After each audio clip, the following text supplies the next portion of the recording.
Bonjour à tous, ici présents ou connectés à distance sur Teams. Je vous souhaite la bienvenue au Hub des Territoires, l'espace d'échange, de développement et de collaboration de la Banque des Territoires. Je suis Anne-Sophie Incelin, je suis la responsable du Hub et je vous accueille aujourd'hui pour cet événement dédié à l'enjeu du bien vieillir et de la santé dans les territoires et destiné plus particulièrement aux petites villes de demain. Les problématiques relatives à l'offre de soins et à l'accompagnement du vieillissement sont aujourd'hui au cœur des enjeux du bien vivre et d'attractivité des petites villes. C'est pourquoi la Banque des Territoires est particulièrement active sur ces sujets. Aujourd'hui, nous vous proposons de découvrir des solutions innovantes portées par des acteurs et des startups, ainsi que les témoignages de leurs clients. Réunir acteurs privés et collectivités pour trouver des solutions aux défis des territoires, c'est bien la vocation du Hub des Territoires. Je me permets de revenir rapidement sur ce dispositif en complément de la vidéo pour vous dire que depuis 1 an et demi, il a permis de réunir en présentiel et en distanciel plus de 6000 participants et quelques 400 intervenants qui ont pu débattre et proposer des solutions aux transformations à l'œuvre dans les territoires. Nous avons organisé le 17 janvier dernier des premières rencontres sur le sujet de la santé et du vieillissement. Vous pouvez retrouver le replay de cet événement, comme ceux de tous les événements publics organisés ici, sur les pages du Hub des Territoires, sur le site de la Banque des Territoires. Et je vous invite aussi, pour ceux qui ne l'auraient pas encore fait, à vous abonner à notre newsletter pour ne rien manquer de notre programmation. À noter un événement programmé le 28 mars à 9 h, pendant lequel Benjamin Zimmer, directeur délégué associé de Silver Alliance, qui intervient aussi ce soir, viendra donner son point de vue et ses alertes sur l'enjeu de concilier transition démographique et transition écologique dans les politiques publiques et les projets portés par les territoires.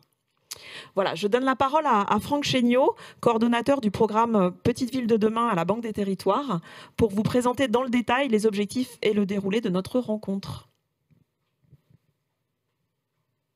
Merci beaucoup Anne-Sophie, j'espère que vous m'entendez bien. Toujours un peu particulier d'intervenir comme ça à distance sans avoir le retour direct de la salle, mais c'est toujours un plaisir en tout cas de contribuer à ces échanges au sein du Hub. Que je remercie d'ailleurs une nouvelle fois d'accueillir nos travaux, le Hub et toute son équipe. C'est la troisième de cette série, puisqu'on peut quasiment parler de série maintenant pour ce qui était au départ plutôt une idée de vouloir tenter cette expérience de rapprocher les petites villes du programme Petites Villes de demain et les startups. Et aujourd'hui, on voit que ça prend et on est à la troisième édition donc, de cette série. Et je vous invite bien sûr à retrouver les deux précédentes sur des thématiques différentes sur la plateforme qui vous permet de retrouver tous les épisodes du Hub. Donc nous sommes effectivement un partenaire de premier plan sur le programme Petite Ville de demain, aux côtés de la NCT. On a une intervention qui est notamment très très conséquente en matière d'ingénierie, puisqu'on vient accompagner ces collectivités qui souvent manquent de cette ingénierie au niveau territorial, pour leur permettre d'élaborer et de conduire leurs projets. Elle est nécessaire pour que ces projets puissent répondre aux besoins du présent d'abord, mais aussi nous projeter dans l'avenir et imaginer les solutions du futur. Mais parfois, ces solutions, elles nécessitent aussi de pouvoir tester des solutions innovantes, de pouvoir se décaler, regarder les problèmes un peu autrement et même faire preuve d'audace pour oser ce pas de côté qui amène à tenter de nouvelles solutions. Seulement voilà, c'est pas toujours simple quand on est une petite ville et quand on est un peu isolé de trouver cette audace. Alors on a besoin de s'appuyer sur des acteurs, innovants, sur des acteurs qui proposent des solutions qui ont pu être éprouvées ailleurs et qui peuvent être peut-être plus rassurantes. Donc c'est vraiment l'objet qui nous amène ici, qui est de permettre cette interconnexion entre des territoires et les problématiques qu'ils ont très concrètes qu'ils ont à gérer, et des startups qui peuvent les amener à envisager autrement les solutions qu'ils déploient sur leur territoire. Alors aujourd'hui, on s'est centré sur deux thématiques qui sont liées, mais sans être, je dirais,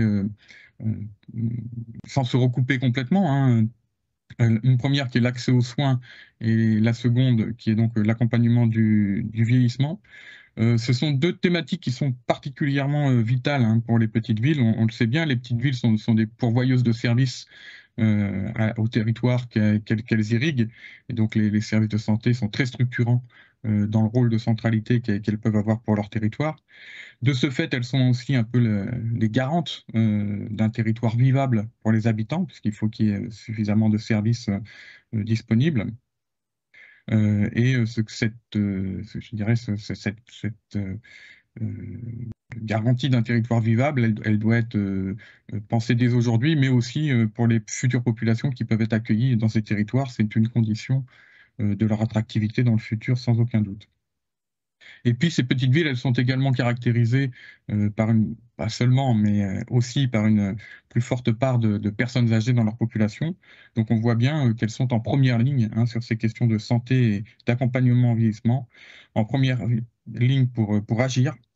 Et elles ont besoin pour cela d'appui sur toutes les questions qui se posent sur ces thématiques, qui peuvent être aussi bien immobilières à travers la question de locaux dans lesquels on installe les professions de santé médicales ou paramédicales, mais qui peuvent être aussi technologiques, parce que ça prend une part de plus en plus importante dans la manière dont on gère ces services, ou qui peuvent être organisationnels. Et là aussi, les technologies prennent de plus en plus en place dans la manière dont on peut constituer des systèmes d'acteurs. Donc c'est ce que nous allons découvrir maintenant en deux séquences. Une première séquence qui va être consacrée donc aux solutions pour renforcer l'accès aux soins dans la proximité. Et puis une deuxième séquence qui sera cette fois consacrée aux solutions qui permettent de favoriser l'autonomie des seniors, des personnes âgées, en ayant bien en tête que l'autonomie, ça se résume pas au maintien d'une bonne santé, même si c'est bien sûr quelque chose, un prérequis absolument nécessaire, mais ça passe aussi très largement, et c'est lié par le maintien d'une bonne sociabilité, c'est-à-dire le maintien des personnes âgées aussi dans une vie sociale, associative et dans un accès à la ville, donc en proximité dans ces petites villes. Je vais laisser la parole à mes collègues qui sont sur place, Mathieu et François, qui ont préparé tout le contenu de cette rencontre et qui vont donc mieux que moi introduire les intervenants aussi bien côté start-up que collectivité, que je remercie encore très très vivement de leur contribution et de la participation à ce moment que je sais très, très riche pour tous les participants. Merci encore. À toi François, je te vois à l'œuvre là. Merci beaucoup. Alors effectivement, pour cette première séquence, on va commencer par Office Santé et le témoignage de la commune de Saint-Martin-des-Champs avec François Hamon, maire de Saint-Martin-des-Champs, et Pauline Ballet, directrice régionale du développement ouest d'Office Santé, qui, j'espère, sont avec nous sur le chat. Et voilà, Pauline, à qui je laisse la parole tout de suite. Bonjour à tous. Donc, en effet, Pauline Ballet, directrice régionale du développement pour la société Office Santé. Je vous remercie en effet pour cette invitation et pour la possibilité de pouvoir un peu exposer et montrer par l'exemple, la force de l'exemple des réussites. Je ne sais pas si Monsieur Hamon est connecté. Est-ce que ça, c'est bon du coup? Alors, il me semble que oui. Ok, bah, super. Donc, en tout cas, très rapidement, la société Office Santé est donc une société bretonne, puisque nous sommes basés à Rennes. Nous travaillons sur la France entière et nous travaillons notamment en partenariat étroit avec différentes communes de France, qu'elles soient petites villes rurales comme grandes métropoles, afin de contribuer en tout cas à permettre et en tout cas à rendre plus facile l'accès aux soins. Et ça passe notamment, comme vous le disiez en introduction, aussi par quel type de local pourrait favoriser aussi bien le renouvellement des professionnels de santé, favoriser aussi les nouvelles pratiques, puisqu'on voit que beaucoup de choses bougent et c'est très actuel. Et c'est vrai que les collectivités, finalement, se retrouvent saisies de ce sujet-là et n'ont pas forcément toutes les tenants et les aboutissants pour pouvoir mener à bien ce type de projet. Aujourd'hui, en tout cas, Monsieur Hamon, maire de la commune de Saint-Martin-des-Champs, donc qui est une commune dans le Finistère, sera avec moi pour pouvoir vous présenter un projet très concret qui a eu lieu d'une phase diagnostique à une livraison aujourd'hui et qui a permis aussi bien de renouveler la population de médecins et de professionnels paramédicaux et pouvoir aussi favoriser l'installation de nouveaux médecins parce que c'est réellement ça le challenge, en tout cas des missions que l'on a. Pour vous expliquer très succinctement en tout cas notre rôle, nous sommes sollicités par les collectivités avec ce type de problématique. Nous commençons toujours par la réalisation d'un diagnostic de l'offre de soins actuelle, de la façon dont travaillent les praticiens aujourd'hui, comment ils se projetteraient demain dans leur exercice, de façon à vraiment bien connaître le territoire et en face pouvoir faire une proposition en tout cas d'une solution qui soit à la fois une solution immobilière, mais aussi une solution de montage économique et juridique de la façon dont pourrait s'organiser, en tout cas, un regroupement de praticiens au sein d'une même structure. Pour cela, on va appeler ça maison de santé pluridisciplinaire, pôle de santé, parc d'activité de santé, en fonction de sa taille, de sa composition et de l'envie de labelliser ce type de structure. En tout cas, avant de réaliser très concrètement et de façon opérationnelle une maison de santé, d'un point de vue bâtimentaire, ça passe toujours par des échanges très étroits avec la collectivité, puisque évidemment c'est un projet structurant au niveau de l'aménagement du territoire. Ça va passer par des échanges avec les différents praticiens déjà présents, et puis ça va aussi être un échange avec notre société et les composants, les différents on va dire, professionnels qui y travaillent, de façon à se garantir que dans l'avenir, la structure qu'on propose à terme permette en tout cas de répondre aux attentes aussi bien des praticiens déjà identifiés, mais aussi des praticiens qu'on ne connaît pas au moment du projet et qu'on souhaiterait faire venir demain d'un projet comme celui-là. Donc une fois que ce diagnostic est établi, que la programmation aussi économique et juridique, parce que même si ce sont des mots un peu antinomiques avec la santé, mine de rien, ils sont indispensables aussi à la viabilité et la pérennité des structures de maisons de santé. Toutes ces choses-là sont programmées, sont échangées dans le cadre de cet audit du territoire, de façon à ce qu'ensuite on puisse mettre une casquette d'opérateurs promoteurs et qu'on vienne construire et livrer clé en main aux différents praticiens leurs cellules de consultation. Ce type de structure peut se faire de différentes façons. Nous, au niveau de notre structure, donc nous sommes dotés d'une organisation de promotion immobilière. On a un service de gestion aussi destiné à gérer, s'il est nécessaire, en tout cas ce type de structure. Nous sommes en capacité aussi de pouvoir réfléchir à des solutions de centres de santé, donc avec des professionnels de santé salariés d'une structure associative. Nous avons aussi une foncière en partenariat avec la Banque des Territoires, Office Santé Territoire, qui normalement nous permet, toutes ces structures-là confondues, nous permet en fonction des problématiques que la commune amène à nous, de trouver en tout cas une solution assez agile et qui répond normalement à la problématique relevée. Merci. Je ne sais pas si vous, peut-être après il y a plutôt un échange et puis on explique un peu plus concrètement le projet de Saint-Martin. Oui, c'est très clair. Peut-être que Monsieur le maire peut dire un mot, il me semble que vous êtes connecté, oui, n'est-ce pas? Ouais. Bonjour à toutes et à tous. Je ne sais pas si vous me recevez bien. Très bien. Ouais, bien. Oui, donc effectivement, c'est un projet que nous avons initié en 2019, en septembre 2019, suite à une rencontre avec les 2 médecins de la commune, suite au départ prématuré de deux autres médecins. Donc, il nous restait 2 médecins sur la commune. Et fort de cela, ils ont fait part de leur souhait de travailler dans une maison de santé, une maison médicale. Devant ce constat, nous avons fait appel à Office Santé, connaissance avec Mme Ballet, Pauline Ballet, rapidement, qui nous a donc dressé un diagnostic profession médicale et paramédicale du territoire. Alors, je ne vais pas situer Saint-Martin-des-Champs. Saint-Martin-des-Champs, commune périurbaine, située donc à l'ouest de l'agglomération morlaisienne, commune de 4800 habitants. Et fort de ça, donc, Pauline Ballet a assuré un diagnostic. Je vous interromps, c'est un peu haché. Si vous pouviez vous rapprocher un tout petit peu du micro, ce serait l'idéal. Excusez-moi, ça marche pas bien, excusez-moi. Merci. Donc, ça se mieux là. Ça semble mieux, oui. Oui, excusez-moi. Donc,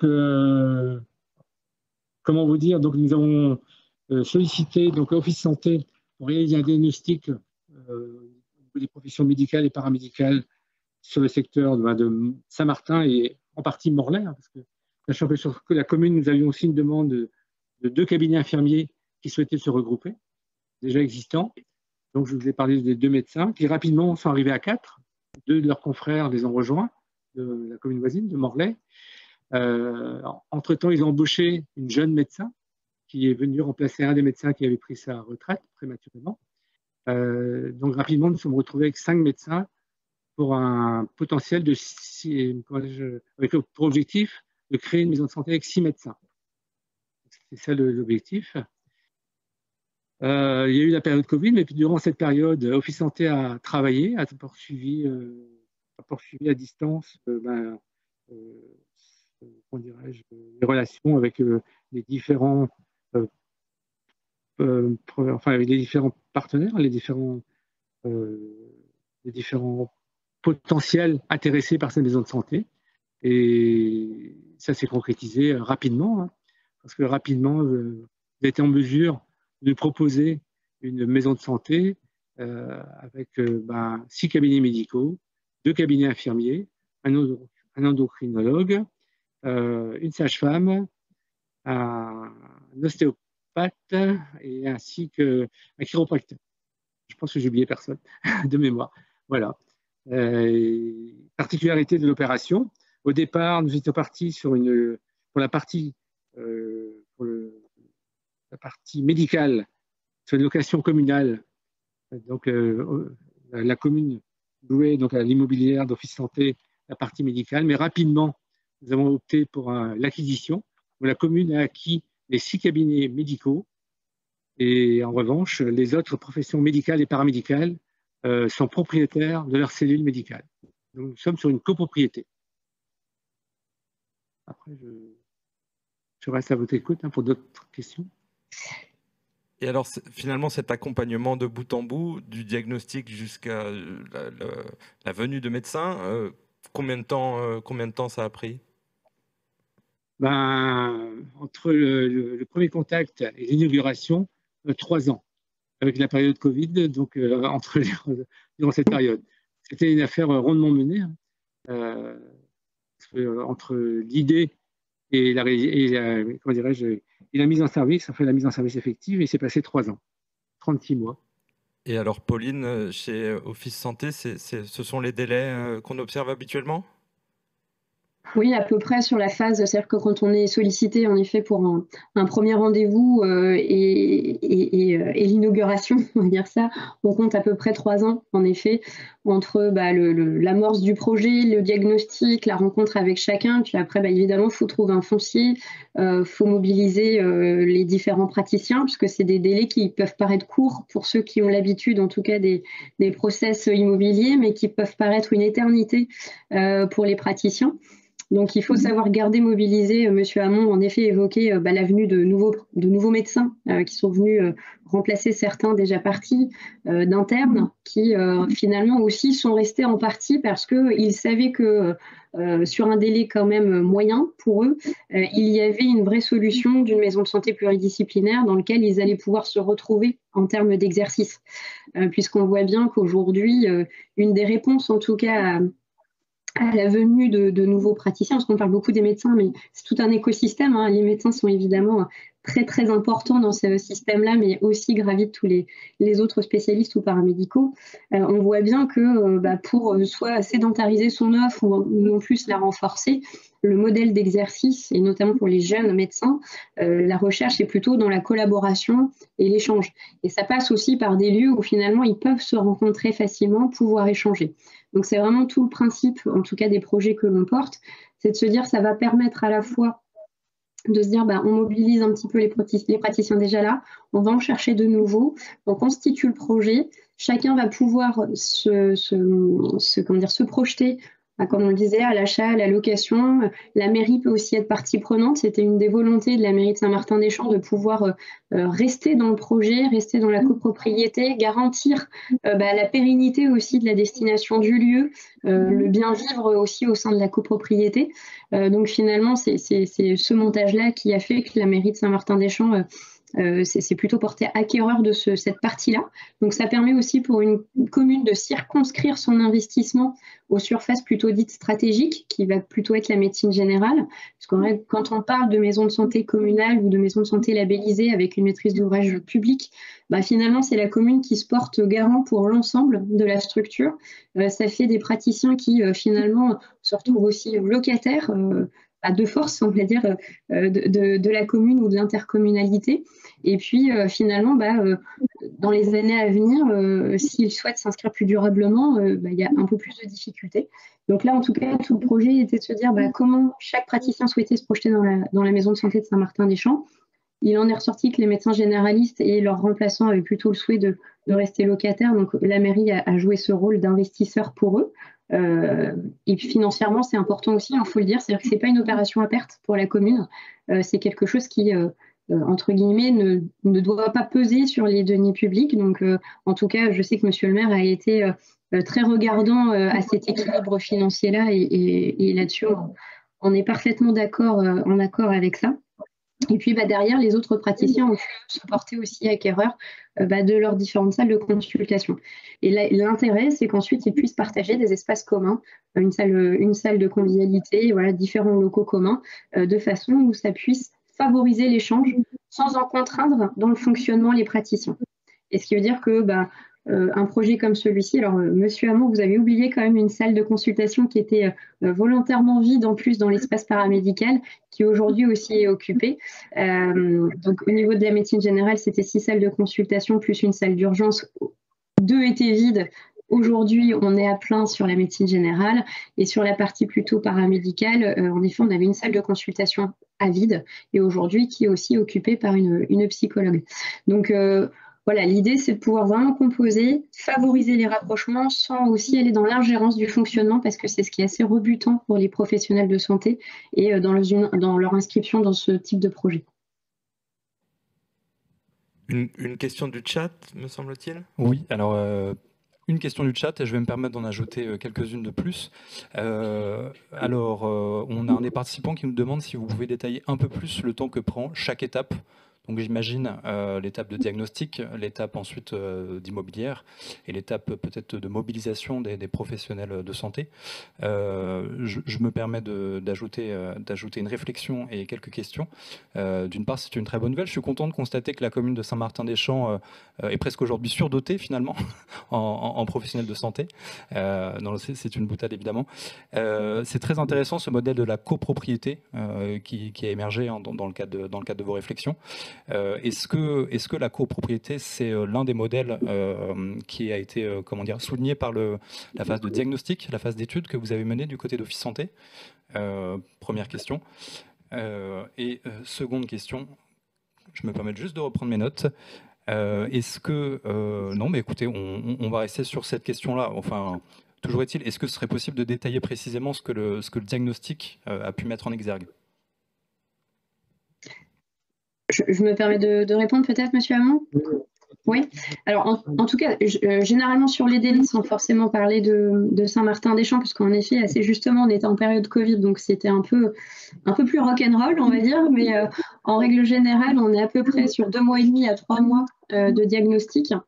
C'est-à-dire que ça va comprendre aussi bien l'analyse des données macro comme les rencontres individuelles avec l'ensemble des praticiens de la commune, et puis évidemment les différentes réunions d'échange avec les élus, de façon à ce que le diagnostic, à l'issue des 3 mois à peu près, soit assez opérationnel. C'est-à-dire qu'on va vraiment avoir cette analyse chiffrée, mais vraiment confrontée à la réalité terrain et aux remontées des praticiens, Parallèlement à ça, on va tout de suite aussi rentrer dans le vif du sujet de si jamais on a un diagnostic qui fait remonter l'intérêt des praticiens pour un modèle comme celui-ci et qu'il y a réellement un souhait de s'inscrire dans l'opérationnel, ça veut dire des questions comme où est-ce qu'on va la mettre, la maison de santé, dans quel environnement, comment on la connecte, enfin voilà, toutes ces questions-là sont aussi abordées dans cette phase amont du diagnostic de façon à ce que très vite, en fait, on fasse perdre de temps le moins possible en fait, à un médecin. Parce que quand vous lui sollicitez un entretien, il faut savoir être rapide, concis et qu'en un rendez-vous, vous ayez vu l'ensemble des points et que vous arriviez aussi à qualifier ses attentes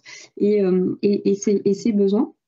Donc, on va dire sur les 3 premiers mois, on a à l'issue un rapport qui va à la fois comprendre l'ensemble de cette analyse, l'ensemble des entretiens, une analyse foncière, une analyse programmatique. Et pour rejoindre donc, votre deuxième question qui est plutôt qu'est-ce qui fait qu'on en arrive à la copropriété?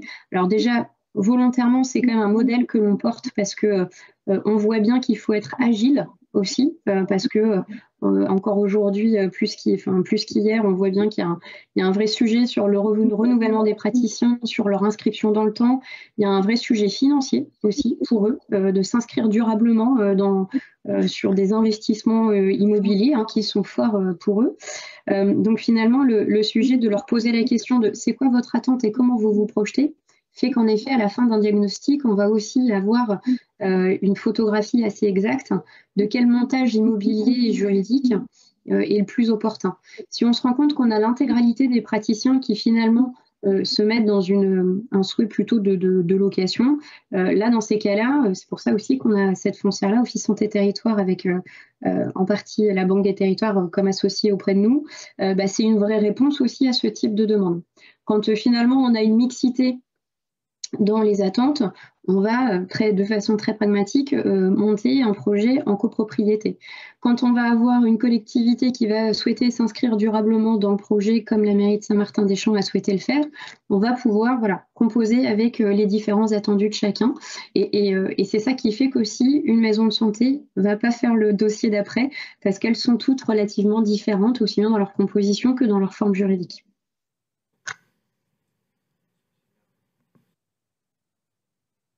On a d'autres questions sur le chat. Non, on a d'autres questions. Est-il possible, c'est une question qui s'adresse précisément à Office Santé, est-ce que c'est possible de développer éventuellement des projets immobiliers qui comprennent à la fois une partie qui intègre un centre de santé et par ailleurs de l'habitat partagé? Oui, alors l'habitat partagé... de l'habitat plutôt à destination, comme la thématique d'après, plutôt, on va dire, logement senior, ce type de choses? J'imagine, oui. Oui, ok. Des fois, dans habitat partagé, on met plein à destination des seniors. Ok. Donc oui, en effet, on commence aussi à travailler sur ces sujets-là pour différentes raisons, parce que le foncier est rare et cher, qu'évidemment, il faut de plus en plus densifier les projets. Donc, on est aussi dans une logique, alors de base, on est vraiment un opérateur spécialisé volontairement dans le métier de maison de santé, parce que c'est un métier quand même très dense déjà, très spécifique, et du coup on s'y consacre à temps plein. Pour autant, en effet, sur cette logique de densité et puis de synergie entre ce qui pourrait se passer au-dessus et ce qui pourrait se passer au rez-de-chaussée, assez naturellement, en effet, on s'est orienté vers de l'habitat partagé, habitat inclusif, parce que ça peut être aussi bien à destination, notamment une des opérations auxquelles je pense, on s'oriente aussi sur du résident plutôt handicapé. Alors évidemment, là, c'est pas notre structure en tant que telle qui représente ce type de logement-là, mais en tout cas, on travaille et on collabore ensemble pour la mise en place du projet. Mais en effet, il y a une vraie attente et une vraie synergie de la part des résidents des étages du dessus, que ce soit du senior ou que ce soit plutôt de la personne ayant un handicap, avec la proximité d'avoir du professionnel médical et paramédical au rez-de-chaussée. Donc en effet, on a différents projets où on voit qu'assez naturellement, on est en capacité de pouvoir composer un ensemble mixte avec ce type de résident au-dessus. Ouais.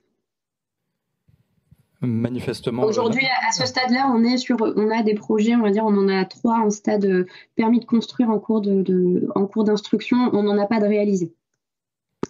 Écoutez, on a un des participants qui, a priori, devrait vous contacter si on en croit le chat prochainement. Oui, j'ai vu ça. J'en profite simplement pour dire que dans le cadre du programme Petite Ville de demain, la question a été posée dans le chat. Il est possible de mobiliser nos aides à l'ingénierie pour financer des études de programmation en amont, y compris celles qui sont menées par Office Santé. On l'a d'ailleurs déjà fait. Ensuite, quand on passe dans la phase opérationnelle de construction, de porter un projet immobilier, la Banque des Territoires peut également intervenir en prêt, en investissement. Et là, j'invite la personne qui a posé cette question à se rapprocher de son interlocuteur local de la Banque des Territoires. Eh bien, écoutez, merci beaucoup. Merci infiniment à tous les deux, monsieur le maire, madame Ballet. On va passer maintenant, après les maisons de santé et l'immobilier, à des questions plus mobilières, puisqu'il s'agit de cabines de télémédecine. Et j'invite donc maintenant Franck Leduc, directeur collectivité locale d'H4D, accompagné de madame Geneviève Serre, ancienne vice-présidente du Conseil départemental de Seine-et-Marne, en charge des questions de santé. Je vous laisse tout de suite la parole. Merci, au revoir. Au revoir. Eh bien, bonjour à toutes et à tous. On va essayer, vous l'avez dit tout à l'heure, de respecter un timing qui est naturellement serré. Vous dire peut-être préalablement en écho avant Geneviève de vous présenter, c'est ce qui a été rappelé par Franck sur l'importance dans les territoires et notamment dans le cadre du programme Petite Ville de demain sur la santé qui est une des premières priorités des élus locaux. Juste donner et rappeler un point, c'est préalable et ça correspond d'ailleurs à la vocation même de notre entité H4D. C'est ce qu'a rappelé la ministre déléguée auprès du ministre de la Santé le 23 novembre dernier. La France est un désert médical. 87% du territoire national aujourd'hui où vivent nos concitoyens est un désert médical. C'est important parce que la situation, elle glisse d'année en année.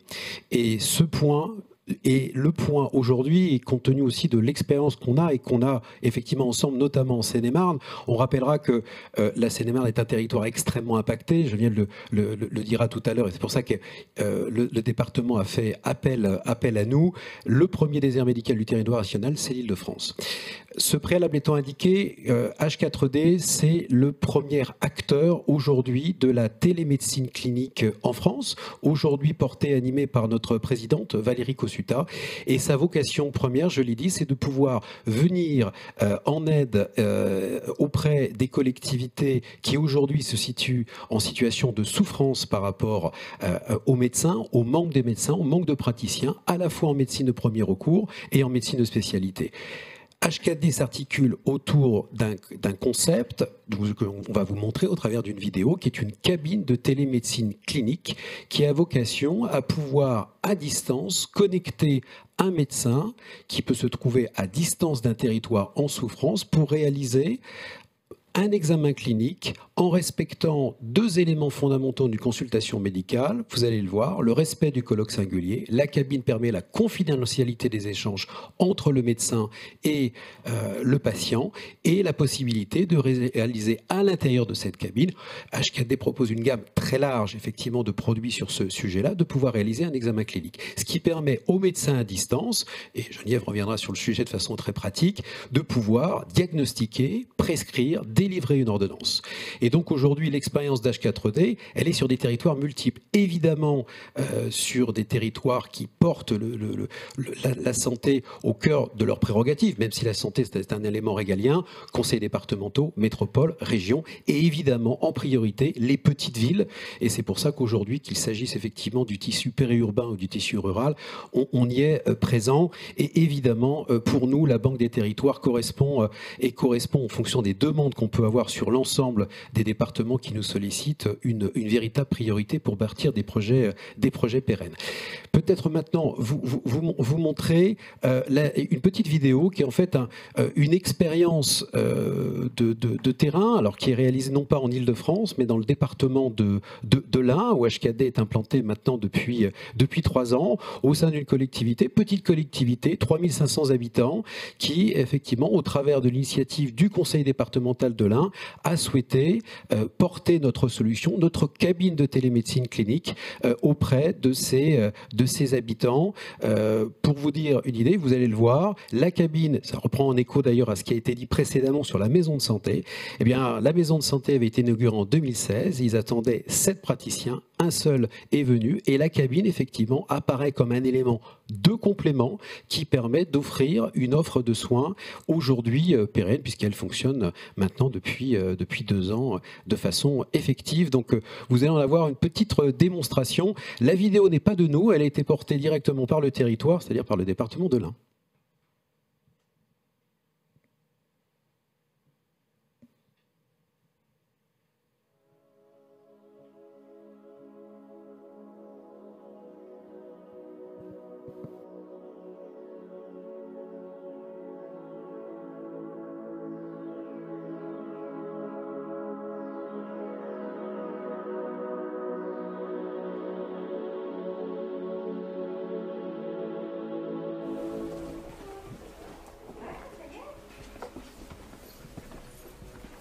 Bonjour. Bonjour, je viens pour mon rendez-vous de 11 h. Oui, vous êtes monsieur Dufour. Oui.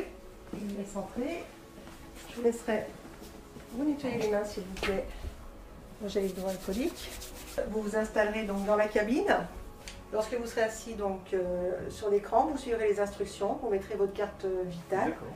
Et puis si vous avez le moins de soucis, je suis à côté, donc vous m'appelez. Pas de raison. Merci. Voilà, merci. Merci. Bonne consultation. Merci.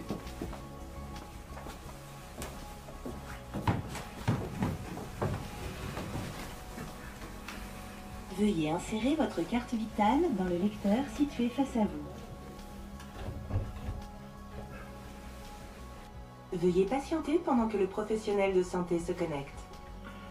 Bonjour, docteur Guillouet, je suis médecin téléconsultant. Est-ce que vous m'entendez bien? Est-ce que vous me voyez bien? Oui, bonjour docteur, parfaitement. Super. Et est-ce que vous pouvez me confirmer votre identité? J'ai Patrick Dufour de mon côté. Oui, c'est ça, Patrick Dufour. Qu'est-ce que je peux faire pour vous aujourd'hui? Aujourd'hui, je viens consulter parce que j'ai un léger mal de gorge et je voulais savoir si, avant que ça s'empire, ce qu'il fallait faire. D'accord, bah effectivement, grâce aux instruments qu'on a dans la cabine, on va pouvoir voir ça. Ce que je vous propose, c'est de commencer par prendre vos constantes. Déjà, dans un premier temps, tension, fréquence cardiaque, saturation et puis la température. Et puis ensuite, on ira regarder dans votre gorge, grâce à l'instrument ORL qui sera à votre droite. Oui. Très bien, ce que je peux vous proposer, c'est éventuellement de commencer par vous peser et puis vous mesurer. Vous avez au sol une marque avec des pieds. Vous allez pouvoir vous mettre debout sur cette marque-là et ça va vous mesurer et vous peser en même temps avec l'indice de masse corporelle. Vous avez juste besoin de garder la tête droite devant vous et moi je lance la mesure. Parfait, vous pouvez vous rasseoir, les données s'affichent chez moi, votre poids à 75 kg et 1,69 m. Ensuite, on va pouvoir prendre votre fréquence cardiaque et votre saturation. La saturation, c'est le pourcentage d'oxygène dans le sang. Vous avez la petite pince qui est sur votre gauche, petite pince grise. Numéro 3. Que vous allez pouvoir attraper exactement en position 3. Vous allez pouvoir la mettre comme le petit dessin au niveau de votre index ou de votre majeur de la main gauche. Donc une fréquence cardiaque tout à fait normale, c'est le nombre de battements du cœur par minute, et puis la saturation proche de 100%, donc c'est tout à fait normal aussi. Sur votre gauche à nouveau, vous avez un thermomètre, c'est le cylindre noir qui est cette fois-ci en position 4, que je vais vous laisser appliquer comme ceci sur votre tempe. Vous pouvez l'appliquer directement sur la peau. Parfait, température normale, pas de fièvre. On peut prendre aussi votre tension artérielle si vous voulez. Donc la tension artérielle, c'est le brassard bleu que je vais vous laisser ouvrir comme un livre, sans le retirer du dispositif que vous avez. Vous allez voir qu'il pivote un petit peu sur lui-même pour vous le rendre un petit peu plus axé vis-à-vis de votre bras. Comme ça? Ouais, c'est pas mal, c'est pas mal. On lance la tension. Ok, c'est parfait, vous allez pouvoir retirer le brassard. Donc grâce à ces différentes mesures chiffrées, on a la plupart de vos constantes, tension, fréquence cardiaque, saturation. Et puis les instruments qui sont sur votre droite sont plutôt d'interprétation visuelle, comme le dermatoscope, l'otoscope qui va vous permettre de regarder votre gorge, vos oreilles, et puis bien sûr le stéthoscope, celui-ci qui nous permet d'écouter vos poumons et votre cœur. Donc ce que je vous propose, c'est de maintenant regarder votre gorge. Donc vous allez pouvoir attraper le dispositif, avant d'enlever votre masque, vous allez pouvoir attraper le dispositif qui est en position 7 à votre droite, position ORL. Je vais vous laisser l'observer un instant. Donc maintenant qu'on a fait quelques petits réglages, je vais vous laisser retirer le masque. Vous allez pouvoir vous mettre légèrement buste en avant. Vous allez vous avancer un petit peu et puis vous gardez toujours le visage vers l'image que vous avez en face de vous parce que ça va être important pour pouvoir modifier la focale si besoin. Et je vous laisse mettre la baisse langue dans la gorge. Si vous voulez, vous pouvez être à deux mains avec une main en fait qui dirige. Ah bah écoutez, on voit très bien dès le départ, donc ça va être assez simple. Donc vous avez vu, on a une vue sur la luette, hein, l'espèce d'appendice qui pend, et puis sur les côtés, les piliers qui cachent les amygdales. Donc là, on a une vue sur la gauche de votre gorge, et puis si vous dirigez un petit peu la caméra vers la droite, on va pouvoir voir de l'autre côté. Parfait. Et de mon côté, je peux prendre des photos afin d'enregistrer l'état de votre gorge. Mais tout va bien pour moi, pas d'angine, pas de particularité dans la gorge. Puis moi, de mon côté, je peux envisager de remplir un dossier médical avec les antécédents, avec votre dossier complet et pouvoir vous imprimer une ordonnance. C'est parfait. Est-ce que vous aviez d'autres questions? Non, non, pas d'autres. Non, non, c'est parfait.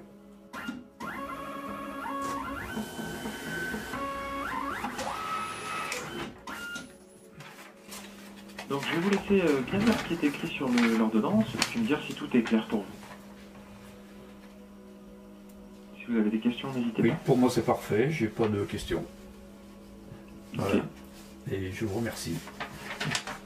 Bonne journée à vous. Nous vous rappelons que vous pouvez retrouver tous vos résultats sur www.jemesurveille.com ainsi que de nombreuses informations et conseils utiles. Merci de votre visite et à très bientôt.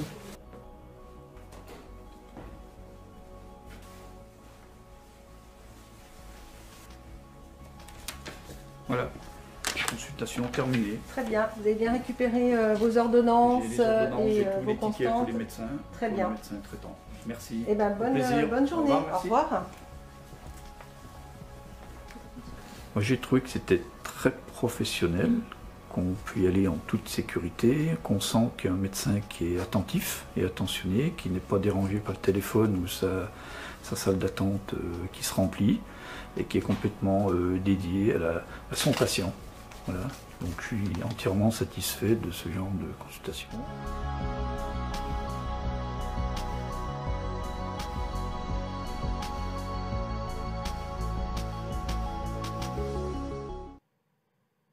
Alors, avant de passer la parole à Geneviève Serre, voilà, vous l'avez vu, hein, c'est l'implantation, la mise en action. L'inauguration avait lieu en novembre 2020, l'ouverture véritablement publique en 2021. On est en plein cœur du Covid, ce qui explique aussi les masques, le protocole. Je pense qu'il y aura des questions aussi sur la consultation en elle-même et cette définition même pardon, je m'éloigne la caméra, pardon pour ceux qui n'ont pas regardé. Donc, effectivement, il y aura sans doute des questions sur la télémédecine clinique et proprement parler sur le dispositif et sa philosophie d'action. Vous l'avez vu là, on est sur une maison médicale et Geneviève Serre, en tant que représentante du département de la Seine-et-Marne sur la mandature 2015-2021, pourra dire qu'est-ce qui a prévalu dans l'action, dans le choix d'H4D, de la cabine de télémédecine, comme moyen de pouvoir apporter une réponse claire à la désertification médicale.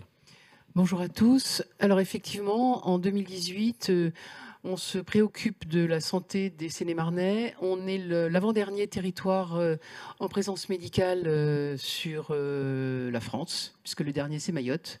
Donc la Seine-et-Marne, la moitié de l'Île-de-France, extrêmement grand territoire, et on se retrouve avec une désertification importante. À ce moment-là, nous rencontrons H4D et je suis assez convaincue avec le président qu'on va pouvoir travailler avec eux et installer des télécabines de consultation clinique. Alors pourquoi est-ce qu'elle m'a séduit cette télécabine? C'est parce qu'effectivement, on a une vraie consultation.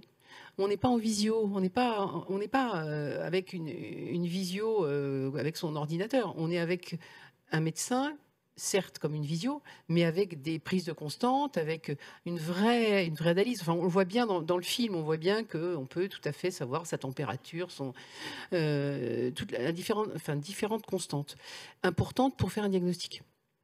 Et moi, j'ai vu des diagnostics de choses assez hallucinantes, enfin, diagnostic d'une phlébite, diagnostic de choses qui sortent de l'ordinaire.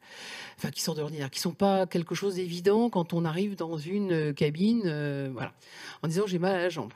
Et donc j'ai aidé, enfin, on a proposé au niveau des intercommunalités d'acquérir cette télécabine. L'enjeu pour que ça fonctionne bien, et c'est ça que je pense important de vous apporter dans mon témoignage, c'est de bien choisir l'endroit. Bien choisir l'endroit, il faut que ce soit un endroit accessible, il faut que ça soit un endroit visible, parce qu'effectivement, il faut faire un peu de communication sur ce lieu. Il faut ensuite, alors quand les élus sont partie prenante, il n'y a pas de sujet, ça fonctionne bien, mais il faut quand même les aider à trouver le meilleur endroit. Et puis, alors bien sûr, accessible au handicap, etc., mais ça paraît logique. Et puis, la deuxième chose importante que je voulais vous dire, c'est, vous avez vu l'importance de l'accueil, l'implication des gens qui vont accueillir dans le respect de la confidentialité, parce que finalement, le rendez-vous a été pris, vous avez vu, soit par téléphone, soit sur Internet, donc ça, c'est pas un souci. La deuxième chose importante, c'est que ce sont des médecins du territoire français qui répondent, ou de la région Île-de-France, ou d'à côté. Mais voilà, on reste dans de la prise en charge médicale locale. Enfin, c'est important hein, de dire ça. Et puis l'accueil qui va faciliter ce lien, parce que si on est bien accueilli, on aura envie de revenir. Et on dira à son voisin, mais vas-y, tu verras, c'est pas compliqué, c'est simple. J'ai été accueillie par la secrétaire de mairie, j'ai été accueillie par la secrétaire... Enfin, en tant qu'élu, on sait bien qu'on a tous des gens dans des accueils, ça peut être la maison des associations, ça peut être... Il y a plein d'endroits où vous avez en permanence un agent, et cet agent peut prendre 3 minutes de son temps pour accueillir et 5 minutes de son temps après le passage du patient pour nettoyer. C'est pas très compliqué de nettoyer, il suffit de changer. Enfin, il y a une formation qui est faite, ne vous inquiétez pas. Voilà, ça me semble important d'attirer l'attention des élus qui auraient envie d'acquérir cette télécabine de consultation clinique sur ces 2 points pour que ça soit un succès. Parce que après, il faut communiquer. Bah, évidemment, ça c'est le boulot de. Mais rien ne fonctionne mieux, c'est pas seulement le journal communal, rien ne fonctionne mieux que le bouche à oreille et le fait que les gens puissent dire « Ah, j'y suis allé, c'est génial, t'as un médecin, il t'écoute, c'est pas compliqué, tu mets ta carte, tu repars avec ton ordonnance et vas-y, et prends rendez-vous par téléphone, ils te diront à quelle heure, quel jour. » Et puis, c'est des délais assez courts. On donne pas un rendez-vous dans 3 semaines. Voilà. Je pense que je vous ai tout dit. Merci beaucoup. Alors la vidéo est très claire et très convaincante et merci pour votre témoignage, votre retour d'expérience très pratique. J'ai une première question, c'est le coût lié à l'installation d'une cabine et au-delà du coût pour l'investissement de départ, les coûts de fonctionnement éventuels. Justement, par rapport au travail qui est mené avec les différentes collectivités, on a cité le conseil départemental, les intercommunalités, les communes. Le choix qui a été fait, c'est de pouvoir effectivement proposer auprès des collectivités une acquisition du dispositif avec service intégré. Quand on dit service intégré, la formule n'est pas forcément la plus heureuse, mais on va packager. C'est-à-dire qu'on va donner la possibilité à la collectivité de pouvoir inscrire la dépense en section d'investissement qui permettra à la fois d'avoir le dispositif, l'accès à la ressource médicale, la gestion de projet, l'accompagnement, ce qu'on a effectivement, Geneviève, vous avez très bien rappelé, parce que pour que ça fonctionne, il faut accompagner la démarche par des actions de communication, des actions de sensibilisation. Et donc, on va proposer quelque chose qui va être packagé. Alors, en fonction, j'ai dit tout à l'heure, il y a de produits, il y a différentes déclinaisons aujourd'hui de cette cabine. Alors, on va pouvoir osciller entre 30 000, 70 000 euros en fonction des différentes options. On choisit que la collectivité choisit de s'adresser avant tout une recherche de médecins de premier recours, une médecine de spécialité qui n'est pas forcément une démarche. Et pourquoi ce choix a été fait? Tout simplement parce qu'évidemment, lorsque la collectivité est inscrite en section d'investissement, elle peut bénéficier de subventions. Subventions éventuellement, si on est en Île-de-France, de la région, subventions du département, et puis évidemment, subventions de l'État, parce que ça a été le cas dans le département de l'Ain, puisque c'est sur des fonds préfecture qu'une partie du financement a été établie. Et puis aujourd'hui, nous, on a des demandes qui nous remontent aujourd'hui en disant, mais nous, on a commencé à travailler avec la Banque des Territoires, on aimerait bien pouvoir mener des actions sur ce sujet-là. D'ailleurs, répondant en écho à ce qui a été dit précédemment, voulant monter aussi des maisons de santé, voulant conjuguer médecins présentiels et cabines de téléconsultation. Et donc ça, c'est quelque chose aussi sur lequel on est extrêmement attentif et désireux d'avancer, notamment avec les plus petites communes. Alors juste, je voudrais rajouter quelque chose, rebondir sur ce que tu viens de dire, Franck. Ça fait peur au départ aux médecins, aux paramédicaux, qui se disent mais c'est pas possible, enfin ça va pas fonctionner correctement. Donc il faut vraiment faire de la com avec tout ce milieu paramédical pour leur expliquer, pour qu'ils rentrent dans la cabine, qu'ils voient qu'effectivement c'est une... Et puis pour leur expliquer que ça va pas leur piquer de la clientèle, mais que ça va aider au contraire à fluidifier. Parce que quelquefois c'est juste un renouvellement, que c'est pas très compliqué, que c'est pas forcément voilà, ils vont pas perdre leur clientèle, on va pas leur piquer entre guillemets leur clientèle, hein. Ça va être une aide, un soutien, un soulagement, mais ça sera en aucun cas de la concurrence. C'est important. J'ai d'autres questions. Si c'est possible d'y répondre en 1 minute, ce serait absolument parfait. La première, quels agents assurent l'accueil de ce dispositif? Et par ailleurs, est-ce que les patients voient toujours le même médecin? Et y a-t-il un suivi dans la durée? Répondre par rapport aux médecins. Le cadre juridique en France ne permet pas à un médecin en téléconsultation de devenir médecin traitant. Donc dans l'absolu, sur la règle, c'est que le patient ne peut pas retrouver le même médecin. Dans la pratique, et on l'a vu sur certains territoires, parfois, le même patient nous a contacté. Si le médecin peut être disponible, on va lui reconnecter avec le même médecin. Mais la règle, elle est claire, en France tout au moins, on ne peut pas effectivement avoir... le médecin va évoluer. Mais puisque 12% de la population n'a pas de médecin traitant, généralement, ça ne pose pas de difficulté. Et concernant la personne d'accueil, ça peut être n'importe quelle personne. Alors si c'est dans une mairie, si ça dépend qui est le porteur, si c'est la mairie, si c'est une entreprise ou si c'est une interco. Mais ça peut être parce que par exemple on l'a mis dans une interco dans le Lizy-sur-Ourcq par là, c'était la personne qui était à l'accueil mais qui accueillait la totalité de... C'était dans un grand hall d'accueil comme cette pièce et puis il y avait sur le côté la télécabine. Donc si vous voulez, ça dépend vraiment. L'important c'est que ça soit pas imposé mais que ça soit bien porté. Voilà. Il y a eu notre expérience en RH, on nous a dit Madame Machin, on ne sait plus quoi faire d'elle, elle a mal au bras, elle ne peut plus. C'est pas la meilleure solution si les gens n'adhèrent pas. C'est pas parce qu'on peut plus porter qu'on est la bonne accueillante. Donc ça n'a pas forcément été une bonne. Mais peut-être qu'on aurait pu tomber sur une dame tout à fait emballée par ce projet. Voilà. Il faut vraiment que les gens soient associés au projet et du coup se l'approprient. Voilà, c'est la seule chose importante.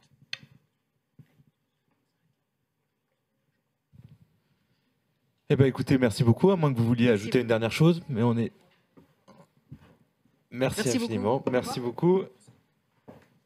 Et donc, on va maintenant passer à la seconde séquence de cet après-midi dédiée aux questions de bien vieillir dans les petites villes. Une séquence qu'on a intitulée « Accompagner le vieillissement en favorisant l'autonomie des seniors ». Qui sont aussi des seniors. Donc j'appelle tout de suite Benjamin Zimmer, qui est CEO de Silver Alliance, et Madame Dehay, qui est directrice de la résidence autonomie de la ville de Dreux, à se connecter. Et voilà, Benjamin, à vous la parole. Bonjour. Bonjour à tous.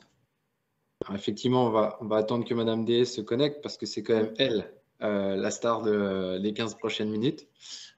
Bonjour. Bonjour Daniel.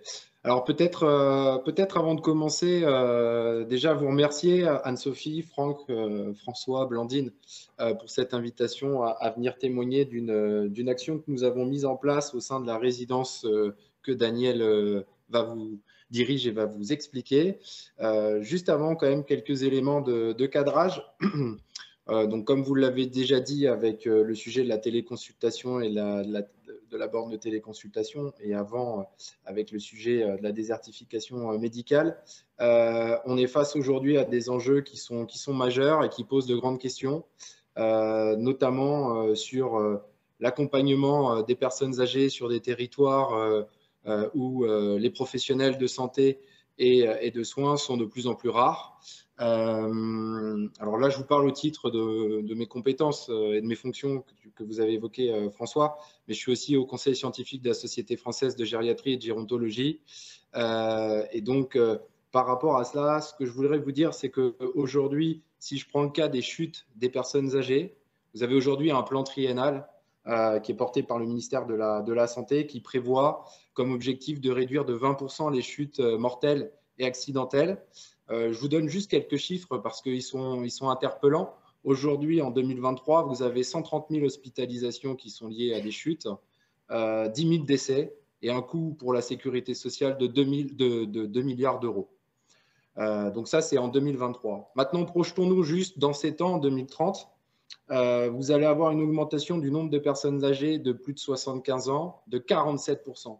On va passer de 4 millions à 6 millions et on sait qu'à partir de 75 ans, les personnes peuvent être à risque de chuter.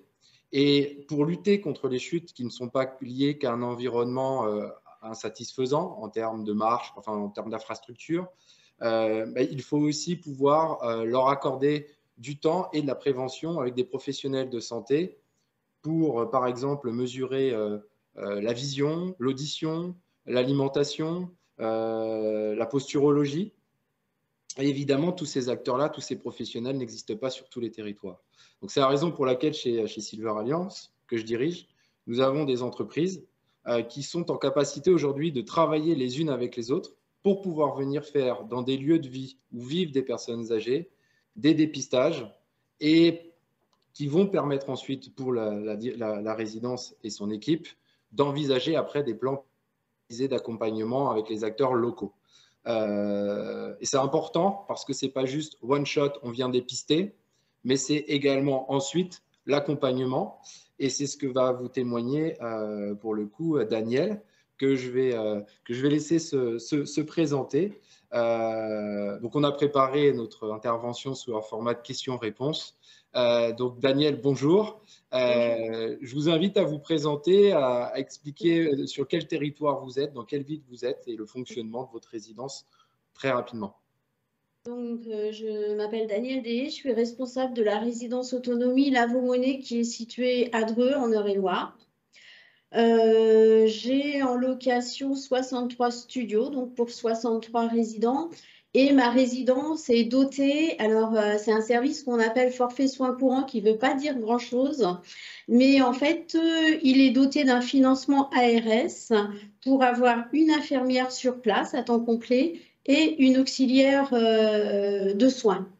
Donc, ces personnes-là permettent à la résidence de préserver l'autonomie au maximum de nos résidents et de faire de la prévention sur la prévention des chutes, la prévention de la nutrition, enfin voilà, des ateliers thématiques. L'infirmière et l'auxiliaire de soins ne sont pas là pour faire des prises de sang, ne sont pas là pour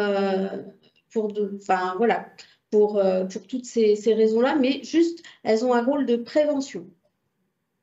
Très bien, merci pour votre présentation. Est-ce que vous pouvez nous expliquer comment vous avez pris connaissance de cette journée de prévention santé qui est organisée par Silver Alliance et pourquoi vous avez décidé sur votre territoire de la mettre en œuvre? Donc, en fait, on a eu un mail d'information. Je pense qu'on a eu une petite plaquette par mail sur toutes les résidences. Et du coup, on en a discuté avec la directrice du CCAS et puis notre infirmière. Et ça nous paraissait cohérent par rapport à notre projet de service. Du coup, on a fait une petite visio avec vous pour savoir un petit peu, pour répondre à nos questionnements. En fait, ce qu'on voulait, c'était de la prévention, c'était une journée de prévention, mais pas non plus une journée commerciale. Donc, et puis, on voulait aussi avoir le choix des intervenants, c'est-à-dire la possibilité de choisir. Alors, on avait pris le bilan optique, auditif, nutrition et posturologie. Parce qu'en fait, quand on fait nos projets personnalisés des résidents, on s'aperçoit qu'il y a des choses au niveau de la santé où ils vont plus s'intéresser parce qu'ils ont du mal à sortir, ils ont du mal à prendre leur rendez-vous, enfin voilà. Donc, on avait déjà repéré une certaine population qui serait amenée justement à participer à cette journée d'action de prévention.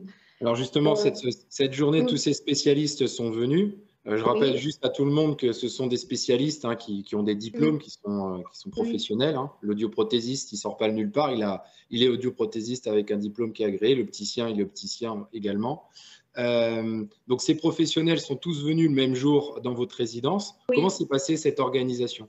Alors, en fait, j'ai préparé ça en amont. Ça a été une validation par l'équipe du projet. J'ai présenté le projet, l'équipe a validé parce qu'on savait, on est une toute petite équipe et on savait qu'une journée comme celle-ci, l'organiser et puis la gérer, on investit tout le personnel, d'accord? Donc, il y avait un investissement du personnel qui était obligatoire. Donc, il fallait vraiment qu'on soit cohérent avec l'organisation de cette journée. Donc, du coup, quand on a tout validé en amont au niveau du personnel et puis après, on a pris les rendez-vous par thématique de prestataires. Et en fait, on s'est aperçu que sur une journée, tous nos rendez-vous étaient complets. Tous les rendez-vous ont été complets, il nous manquait même des places en fait, pour tout vous dire. Donc, on a présenté aussi en amont aux résidents, on a présenté, on leur a expliqué comment ça allait fonctionner et puis ils ont tout de suite adhéré. Alors, je fais une petite parenthèse aussi pour préciser que par professionnel, il y avait 15 créneaux qui étaient ouverts, de 15 à 20 minutes, ce qui explique effectivement qu'ils ont été vite remplis parce que vous avez fait aussi ce travail de qualification en amont. Est-ce que à l'issue de cette journée, vous avez identifié des problématiques nouvelles chez vos résidents et du coup enclenché des actions pour justement… Oui, en fait, on a eu, par les intervenants, on a eu des petits bilans, d'accord?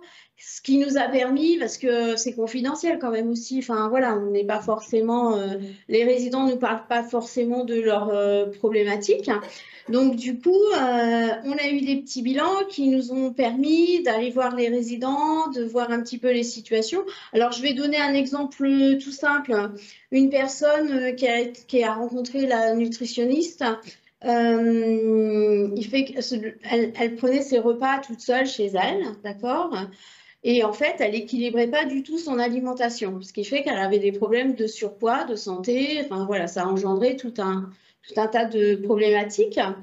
Et du coup, cette personne, la nutritionniste, lui a proposé de déjeuner au restaurant de la résidence, puisque là, ce sont des repas équilibrés. Donc, suite à cette proposition, on a vu avec elle savoir si elle voulait s'inscrire et on a fait le lien aussi parce qu'elle est sous tutelle et du coup, on a fait le lien avec son curateur parce que c'est un coût financier et qu'il fallait l'accompagner dans cette démarche.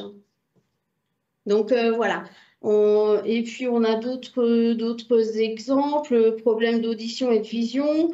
Alors, les personnes qui sont très autonomes, elles ont géré elles-mêmes, pas de souci. Les familles qui sont très impliquées, elles ont géré. Voilà.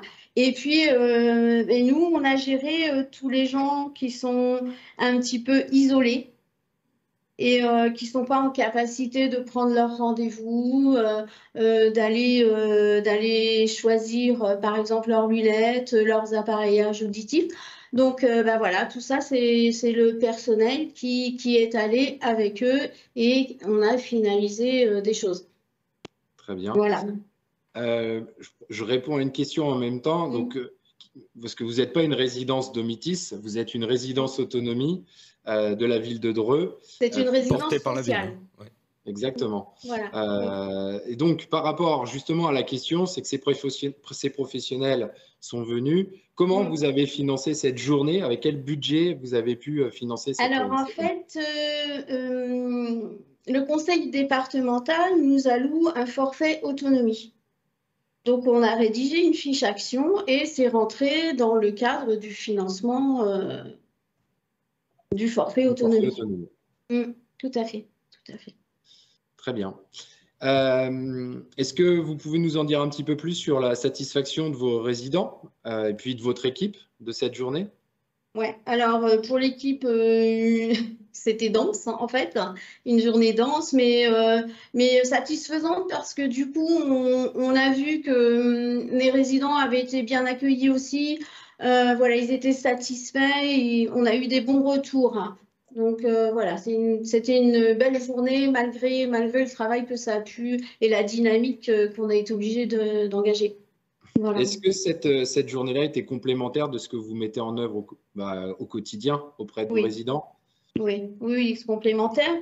En même temps, cette journée, j'avais noté un petit peu cette journée, elle est intéressante et elle a du sens que si derrière on fait tout un travail.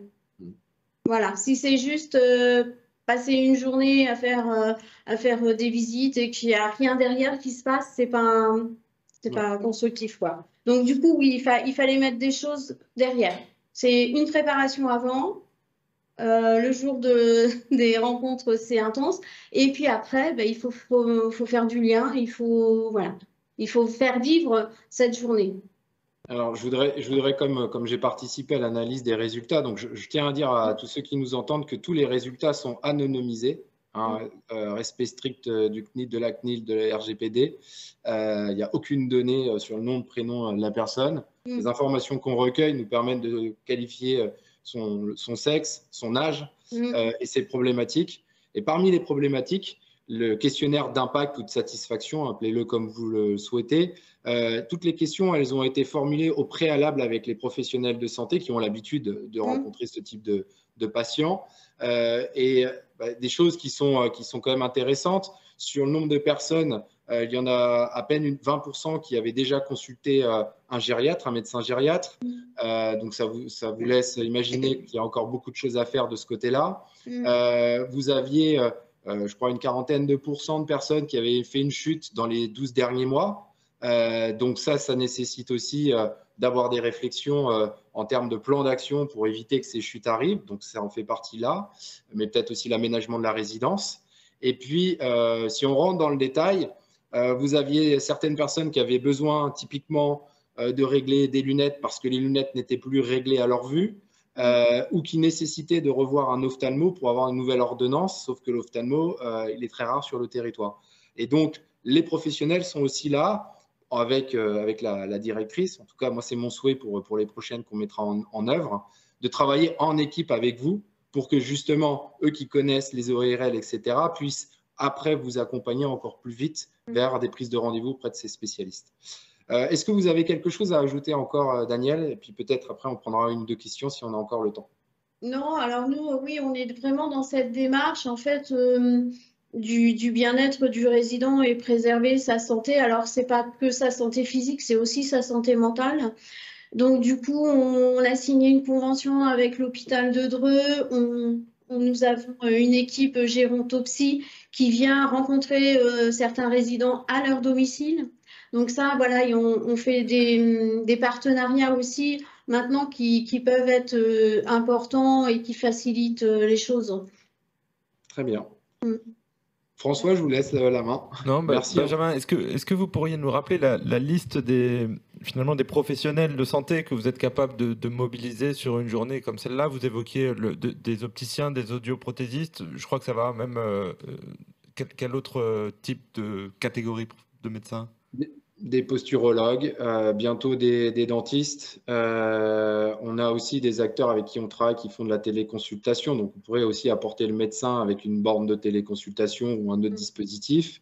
On a aussi des spécialistes, des infirmiers qui peuvent venir et qui viennent en fait de lancer avec la société qui s'appelle Medicalib un partenariat avec un grand groupe, un laboratoire pharmaceutique pour faire la prise de sang en ambulatoire, ce qui vous permet par exemple de savoir votre glycémie, votre cholestérol, votre hypertension. Plus besoin de passer en labo, ça marche très bien. Moi, je l'ai testé derrière moi avec mon équipe et j'avais fait il y a 15 jours une consultation auprès d'un laboratoire. Les tests sont les mêmes, c'est fait par un infirmier. Donc aujourd'hui, en fait, moi en tout cas, c'est ma vision, hein, mais que j'aurai l'occasion de vous partager le 28 mars. Moi, je pense qu'aujourd'hui, les professionnels peuvent aussi faire des vacances, se déplacer vers les déserts médicaux. Il faut juste organiser dans le monde industriel, c'est un peu un gros mot, mais on appelle ça la supply chain. Il faut organiser en fait toute la coordination de ces professionnels-là, et puis qu'ils le fassent dans un cadre évidemment avec des valeurs, avec de la déontologie. Ils ne sont pas là pour vendre, ils sont là pour faire de la prévention. Et nous, on essaie de travailler en tout cas à aller plus loin dans cette démarche. On l'a fait une 50aine de fois l'année dernière dans d'autres lieux, tout le temps dans des résidences, mais pas que autonomie, service aussi. Et là, je suis en train de travailler avec la sécurité sociale, notamment l'article 51, pour voir si on ne peut pas aller encore plus loin. Parce que l'enjeu, c'est de mesurer l'impact de ces journées-là et l'accompagnement qui est fait derrière. Si vous faites juste des tests pour faire des tests, ça ne vous donnera pas grand-chose. Et je ne suis pas sûr qu'on arrivera à réduire d'1,5% les 20% des chutes qu'on veut éviter chaque année. Donc, par contre, réfléchir avec l'impact et l'accompagnement, et puis après, sur les coûts qu'on évite, parce que là, toutes les problématiques qui ont été levées, c'est autant de pathologies qui ne vont pas se déclarer et donc des coûts évités pour la sécurité sociale. Donc, il faut faire une étude aussi d'impact. Et c'est des sujets sur lesquels nous, on travaille chez Silver Alliance. Mais je pense que ça passe, et moi, c'est mon témoignage aujourd'hui, par le travail assez exceptionnel qu'a mis en place Daniel et son équipe, parce que c'est eux au départ qui préqualifient, c'est eux qui orientent leurs résidents, c'est eux qui mettent en œuvre la journée, c'est eux qui travaillent fort pendant la journée parce qu'il y a beaucoup d'acteurs, et puis c'est eux après qui vont accompagner parfois des publics qui sont assez éloignés. Et je dirais juste aussi en complément pour terminer, 2020 a été une année difficile sur le plan sanitaire en France avec le Covid. Et malheureusement, pour beaucoup de personnes âgées, ça les a exclus du parcours de soins. Et là, en fait, avec ce type de journée, on les remet dans le parcours de soins. Et ça, ce n'est pas anecdotique pour la santé au sens très noble du terme pour ces résidents. Eh ben, c'était très clair. Merci beaucoup à tous les deux. Benjamin, on vous retrouve le 28 mars en effet. Et merci à nouveau à Madame Des. Merci Daniel. J'appelle maintenant pour ce dernier binôme, ce dernier témoignage, un représentant le directeur des opérations de Toc Toc Doc, accompagné d'Elmira Devilliers, qui est présidente de la communauté de communes du Pithiviers-Gâtinais. Est-ce que vous nous entendez ? Parfaitement. Eh bien, c'est à vous. Bonjour. Alors, est-ce que vous m'entendez bien? C'est bon, on vous entend. Bah, écoutez, ce que je vous propose, un petit peu comme on l'a vu tout à l'heure, c'est peut-être en guise d'introduction de laisser passer une vidéo qui témoigne de l'expérience qu'on a eue en commun avec Madame Devilliers dans la commune de Malesherbes, si la technique est effectivement prête pour la passer.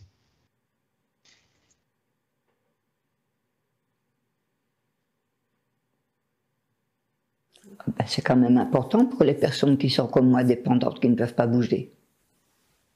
Je suppose que je ne suis pas la seule dans ce cas.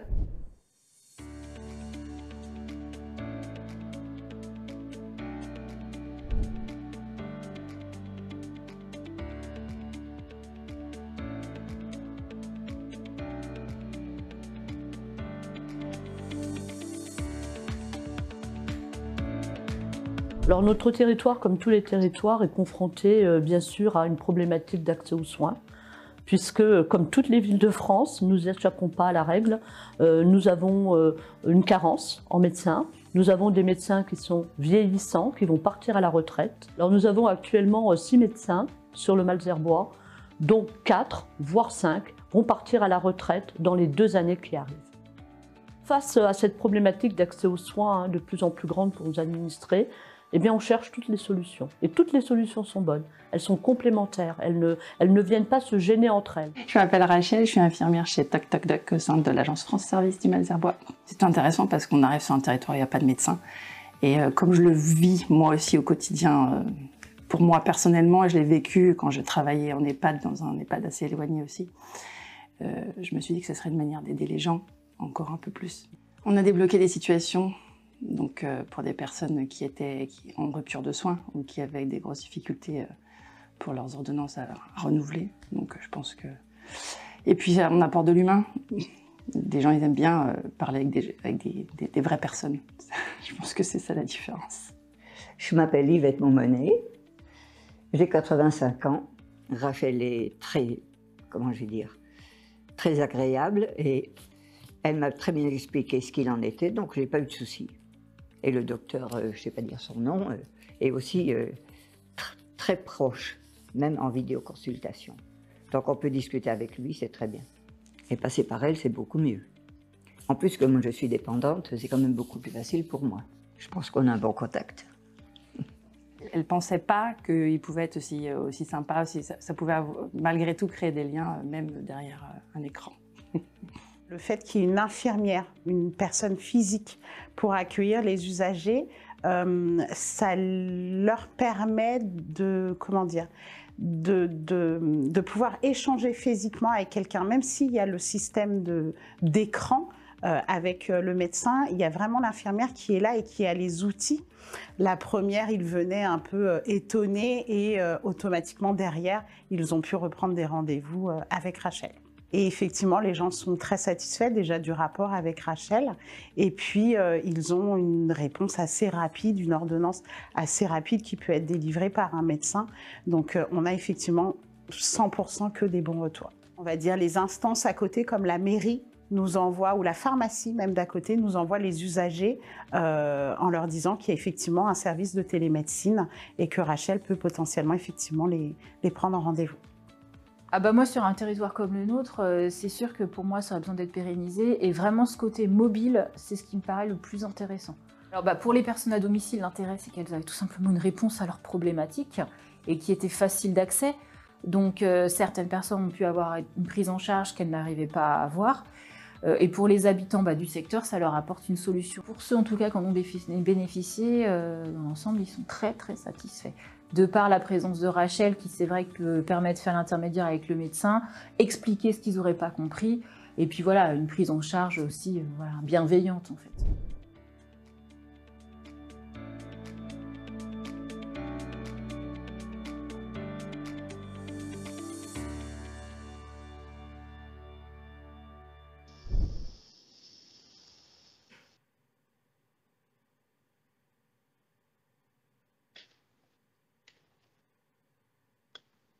Voilà, donc vous l'avez vu, je pense la vidéo, elle décrit bien en fait le cas d'usage que l'on a adressé. Hein. Nous, donc chez Toc Toc Doc, on est à la fois très technophile et donc un acteur de télémédecine aujourd'hui depuis plus de 6 ans.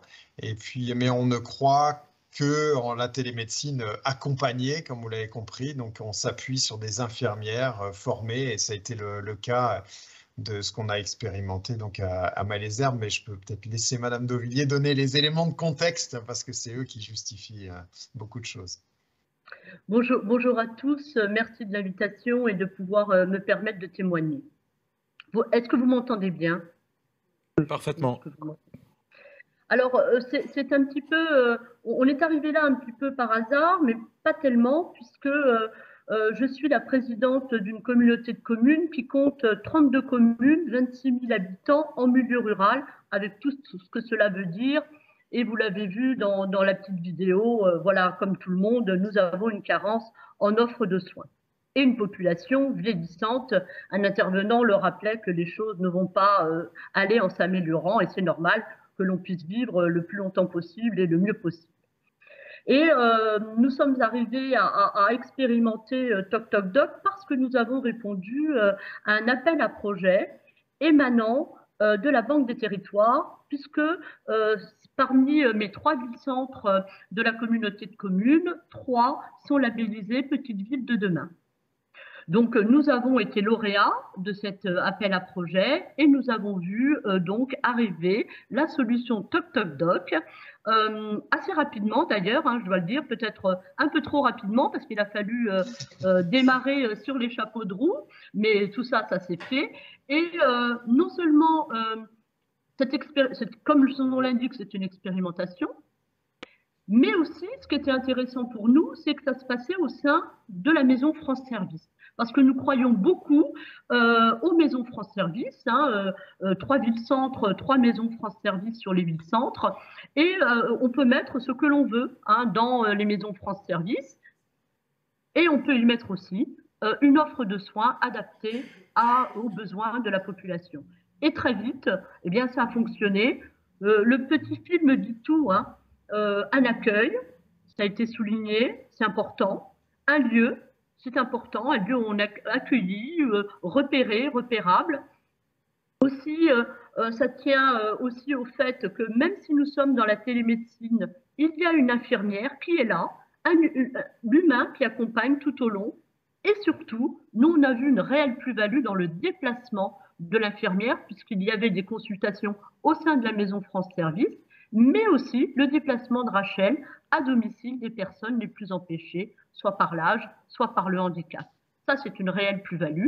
Et comme je le disais, il n'y a pas de bonne ou mauvaise solution. Il n'y a que des solutions, elles sont toutes complémentaires. Je suis à votre disposition. Alors aussi, vous dire que depuis que nous avons expérimenté Toc Toc Doc, je suis appelée hein, par certaines collectivités qui veulent avoir mon témoignage sur la solution Toc Toc Doc. Et vous le savez, en tout cas Toc Toc Doc le sait, je n'en dis que du bien parce que c'est vraiment une solution, comment dire, qui apporte énormément, surtout aux personnes les plus vulnérables. Alors c'est vrai que pour compléter ce que vous disiez, puis on ne voit pas forcément tout sur la petite vidéo, mais ce qu'on peut dire, c'est que c'est vrai que dans les avantages qu'on a à déployer des infirmières mobiles de télémédecine comme Rachel, mais on en a chez Toc Toc Doc en fait déjà une vingtaine, un peu partout sur le territoire français, c'est qu'on peut avoir un déploiement qui est effectivement rapide, puisque on est sur des solutions, même sur la part technologique, qui sont des solutions plutôt légères, mobiles et simples de mise en œuvre.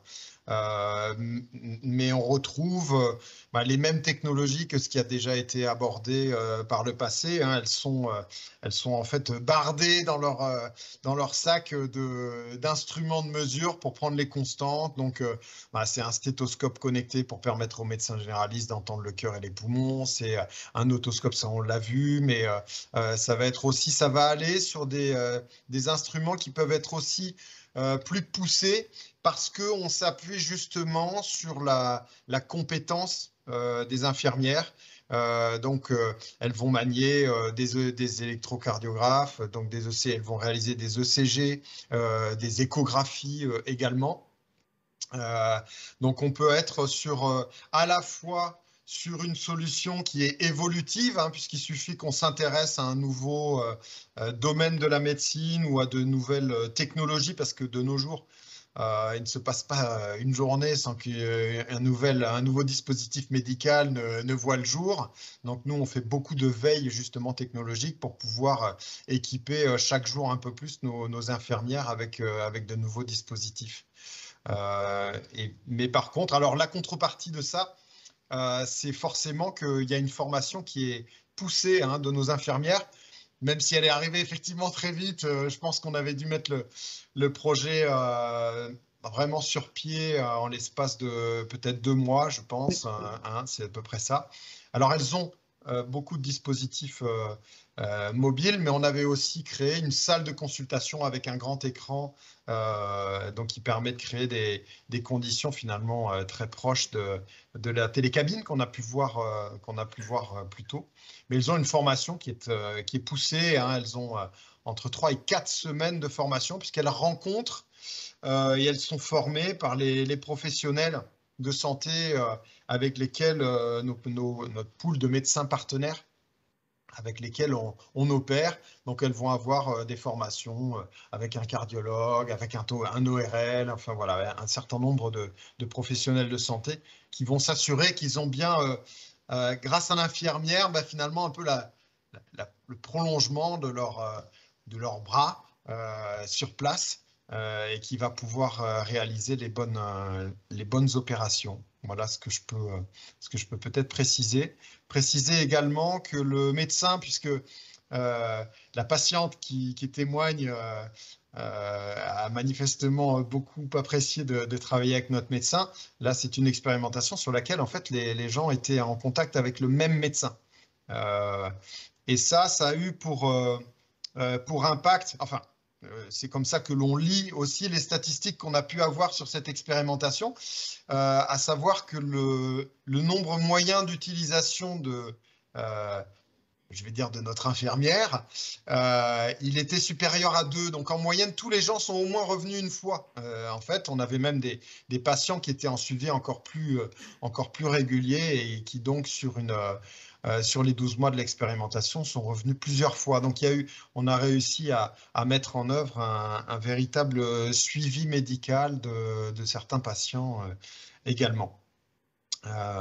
Voilà ce que je peux préciser. Alors, il y a peut-être déjà vous avez peut-être déjà, François, des questions qui vous sont parvenues.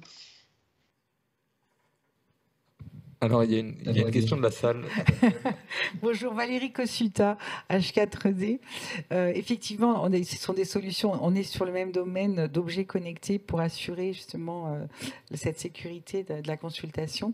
Et je voudrais savoir, Madame de Villiers, si vous voulez bien nous expliquer qui participe à financer ce service et comment ça se passe pour les patients, pour le remboursement. Alors, là, pour le coup, je vais pouvoir vous répondre sur la partie financement, sur la partie remboursement. Je ne vais pas pouvoir vous répondre. J'espère que vous pourrez apporter une réponse parce que là, j'ai le devant, mais je n'ai pas l'arrière de la scène, on va dire ça comme ça.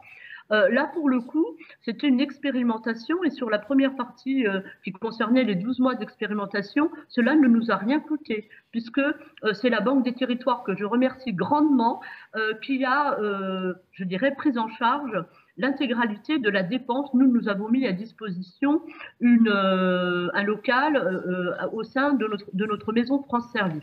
Là, effectivement, les élus doivent, maintenant que l'expérimentation est terminée et le bilan fait, maintenant les élus communautaires doivent décider s'ils continuent à nos frais maintenant. Donc, nous avions une infirmière 2 jours et demi par semaine et c'est à peu près entre 60 et 90 000 euros par an la dépense, qui n'est pas encore affinée de notre côté, pour pouvoir mailler l'ensemble du territoire. L'expérimentation était sur une ville-centre. Vous comprendrez bien que si les élus communautaires décident de continuer la chose, eh bien, il faudra que ce soit sur l'ensemble du territoire et donc pouvoir être abordable aux 32 communes. Mais voilà, est-ce que ça répond à votre question ? Oui, je confirme. Et pour la partie plutôt qui concerne l'usager et le remboursement, là, je ne peux pas vous apporter de réponse, je ne sais pas. Oui, alors ça, je peux peut-être compléter la réponse sur la prise en charge de l'acte du médecin à distance. Moi, je dirais ça, c'est comme en télémédecine, je veux dire, comme partout et d'ailleurs, comme pour tous les acteurs de télémédecine, que ce soit des acteurs comme nous ou des télécabines. C'est-à-dire que la prise en charge dorénavant, elle est identique à une prise en charge qu'on peut avoir en consultation physique, en l'occurrence. Par contre, je pense que la question, elle était peut-être effectivement plus orientée sur la prise en charge du coût de l'infirmière, hein, puisque là, en l'occurrence, il s'agit d'une infirmière qui est salariée de notre structure, qui a été financée effectivement par l'expérimentation, qui peut être financée par des collectivités. Donc, c'est vrai que ça se rémunère, hein, une infirmière, et notamment quand elle a toutes les années d'expérience et toutes les compétences qu'on a pu voir dans le reportage. Ce qu'on peut dire par là, c'est que eh bien, ce mode opératoire qu'on a pu voir à Malesherbes, il peut se décliner de différentes manières. Il peut notamment être mutualisé entre plusieurs lieux, entre plusieurs communes. Hein, nous, aujourd'hui, on est par exemple, on a une infirmière qui œuvre, elle, sur l'Île-de-France actuellement depuis peu de temps et qui se répartit sur 9 lieux différents. Alors, c'est celle qui a le plus une couverture la plus large possible. Les lieux pouvant être des établissements, pouvant être des communautés, des communes, enfin peu importe en fait, hein, mais on arrive à avoir comme ça une infirmière mobile de télémédecine qui est présente dans plusieurs lieux. Donc on est effectivement sur un coût qui est plus important puisque c'est pas du coût mobilier. L'une des solutions, c'est la mutualisation de ces coûts-là, effectivement. D'une part, mais on a aussi des déclinaisons maintenant qui vont démarrer plutôt dans le département dans le Grand Est, sur les départements de la Meuse, avec des implications d'infirmières libérales. Donc ça peut fonctionner aussi avec des libérales. Et là, on revient à la formation et aux compétences de ces infirmières libérales. Donc là, par contre, il est nécessaire de bien les former au préalable, mais c'est aussi pour ça que chez TocTocDoc, on a monté une école de télémédecine, hein, qui est un organisme de formation agréé, qui nous permet notamment de structurer la formation de ces infirmiers.